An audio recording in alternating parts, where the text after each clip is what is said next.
అమెరికాలో ఇద్దరు తెలుగువారి దారుణ హత్య జరిగింది. న్యూజెర్సీలోని మాపిల్సెట్లో నర్రా హనుమంతరావు భార్య శశికళ, ఆయన కుమారుడు అనీష్ సాయి హత్యకు గురయ్యారు. వీరు ప్రకాశం జిల్లా పర్చూరు మండలం తిమ్మరాజుపాలెంకు చెందినవారు.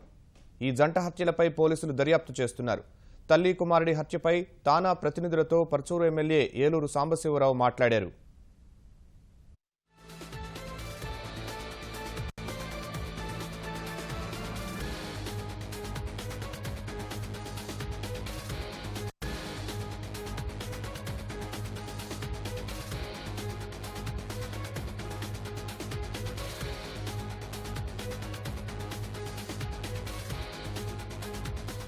అమెరికాలో ఇద్దరు తెలుగువారి దారుణ హత్య జరిగింది. న్యూజెర్సీలోని మాపిల్సెట్లో నర్రా హనుమంతరావు భార్య శశికళ, ఆయన కుమారుడు అనీష్ సాయి హత్యకు గురయ్యారు. వీరు ప్రకాశం జిల్లా పర్చూరు మండలం తిమ్మరాజుపాలెంకు చెందినవారు. ఈ జంట హత్యలపై పోలీసులు దర్యాప్తు చేస్తున్నారు. తల్లి కుమారుడి హత్యపై తానా ప్రతినిధులతో పర్చూరు ఎమ్మెల్యే ఏలూరు సాంబశివరావు మాట్లాడారు.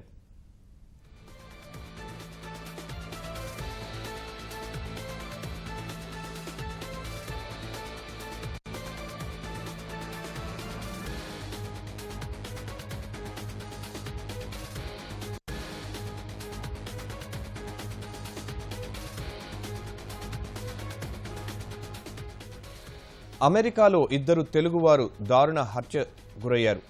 న్యూజెర్సీలోని మాపిల్సెట్లో నర్రా హనుమంతరావు భార్య శశికళ, ఆయన కుమారుడు అనీష్ సాయి హత్యకు గురయ్యారు.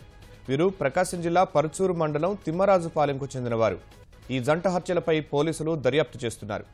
తల్లి కుమారుడి హత్యపై తానా ప్రతినిధులతో పరుచూరు ఎమ్మెల్యే ఏలూరు సాంబశివరావు మాట్లాడారు.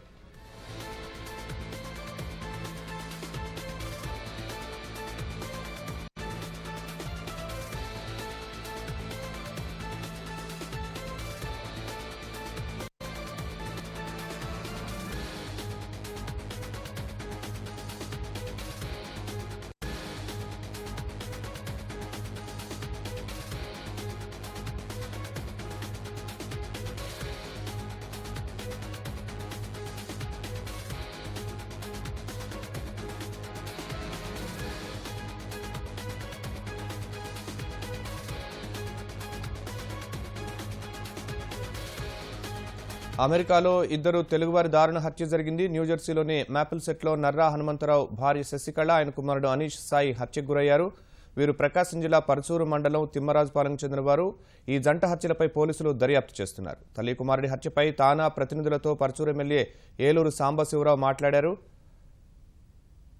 ఈ ఘటనపై మరిన్ని వివరాలు మా ప్రతినిధి జయశంకర్ అందిస్తారు. జయశంకర్, చెప్పండి, ఈ ఘటన ఎలా జరిగింది? నమస్తే అండి, పర్చూరు ఉదయశంకర్ అండి.